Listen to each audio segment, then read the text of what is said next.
Bonjour Roméo, bonjour Théo. Vous formez un duo enthousiaste et plein d'énergie pour ce second temps de résidence au Bel Ordinaire. Quels sont vos centres d'intérêt en matière de création et que faites-vous ensemble?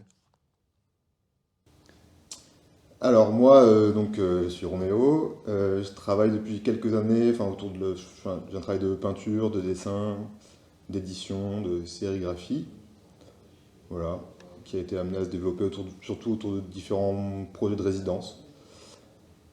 Et voilà, je te laisse continuer ta Et donc, présentation.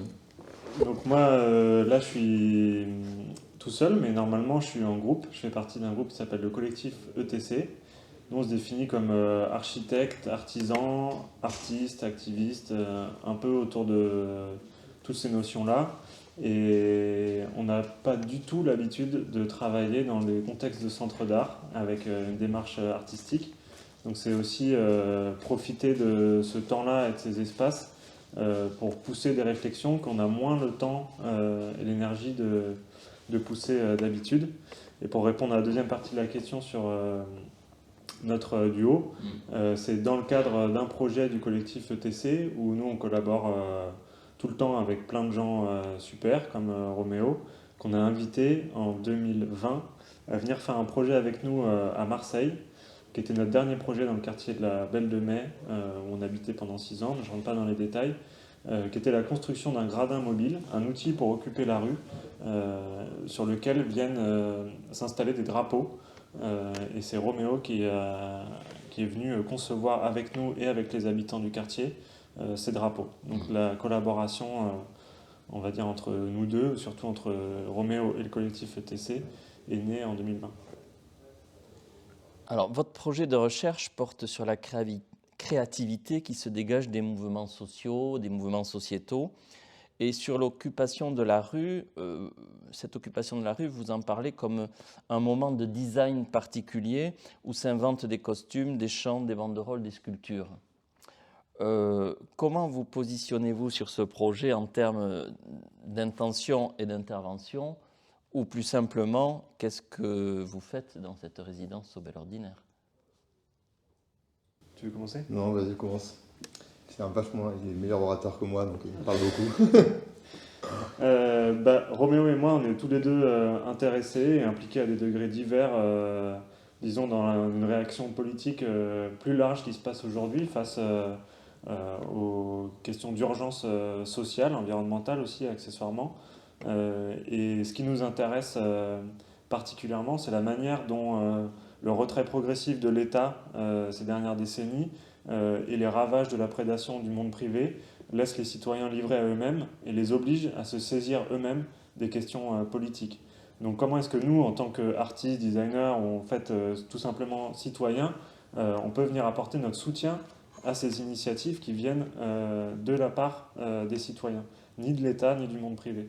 Donc ça, c'est ce que nous, on peut faire dans notre travail avec ETC, et c'est ce qui nous intéresse ici. Donc la démarche, elle a été assez périlleuse, on va dire, étant donné que on est dans un bocal au Bel Ordinaire, on est coupé du monde, on n'est pas en prise avec un contexte, avec une association, avec un groupe, avec un terrain, un territoire.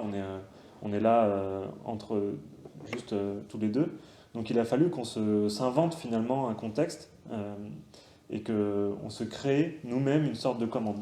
Et c'est ce qu'on a fait ensemble pendant les 2 semaines. Et les premiers jours de la réflexion ont porté justement sur des questions assez intéressantes où je pense qu'on ne peut pas rentrer en détail maintenant, mais sur la légitimité de l'artiste à venir soutenir des mouvements citoyens, sur le rôle d'auteur aussi, comment est-ce que en tant qu'artiste on dit moi je fais une œuvre qui vient vous soutenir, ou comment est-ce que l'artiste s'efface finalement aussi au profit de ce qui se fait. Donc c'est des débats, des discussions passionnantes qu'on a eues tous les deux, on s'est échangé des livres aussi qui sont sortis sur le sujet, parce qu'on voit que ces questions-là traversent plus généralement le monde de l'art. Je pense entre autres au livre de la thèse d'Estelle Zongmengual sur l'art en commun, qui est passionnant, ou la revue Technique et Culture sur des questions d'affrontement et de mouvements sociaux, ou l'exposition de Georges Duberman aussi au jeu de paume sur la question des soulèvements. Enfin voilà, on a exploré plein de pistes et j'insiste aussi sur le fait que c'est pas des questions juste de Roméo et moi, c'est aussi des questions qui sont vraiment présentes aujourd'hui globalement dans la société. La radicalité nécessaire pour se battre pour défendre des valeurs, elle traverse la société, les citoyens comme on a dit, mais aussi le monde de l'art. Donc on a échangé autour de tout ça. Et finalement, on en est venu, pour parler très concrètement, à la création d'un outil qui serait finalement un petit peu dans la continuité de ce qu'on avait initié entre le collectif ETC et Roméo, avec ce gradin Parlement mobile. Là, finalement, on a construit une structure de cinéma et de fêtes mobiles qui se range dans une voiture, qui se déplie. Et on a travaillé autour de ça en se disant on est nous-mêmes nos commanditaires, on se crée un outil qu'on va utiliser plus tard, que ce soit dans des contextes plus ou moins institutionnels, des contextes plus ou moins militants. On verra, en tout cas c'est ça qui nous plaît, c'est que le travail artistique, entre guillemets, ce travail de recherche, viendra se mettre au service de gens qui portent des projets, des dynamiques qui nous intéressent. Alors, nous sommes le 20 avril et ce soir, vous présentez dans la galerie éphémère, comme on dit, une sortie de résidence, et vous présentez ce que cette structure, ou cette structure en devenir. Roméo, tu veux nous faire une petite présentation de cette présentation ce soir ?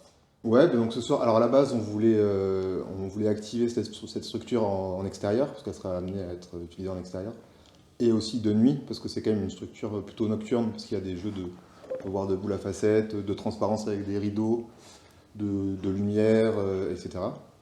Et c'est aussi un espace de projection, donc ça amène aussi une nécessité d'obscurité, et aussi un espace de fête, donc il amène aussi cette question de la nuit. Du coup, et puis il pleut à Pau, donc ce soir ce sera ni l'extérieur ni le soleil, donc on va la proposer à l'accueil dans la petite galerie éphémère. Donc on va déployer la structure, on va montrer le travail en cours de rideaux qu'on voit derrière, on va aussi montrer un petit peu tout le processus qui a pu nous amener à la réalisation et de la structure et des dessins.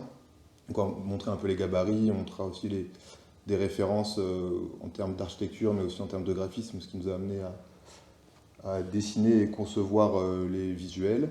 Voilà, il y aura un peu de son, il y aura des expérimentations au niveau de la lumière. On est en train encore de tâtonner là-dessus, mais c'est ce qu'on présentera ce soir. Ouais. Je vous remercie. Merci à toi. Merci à vous.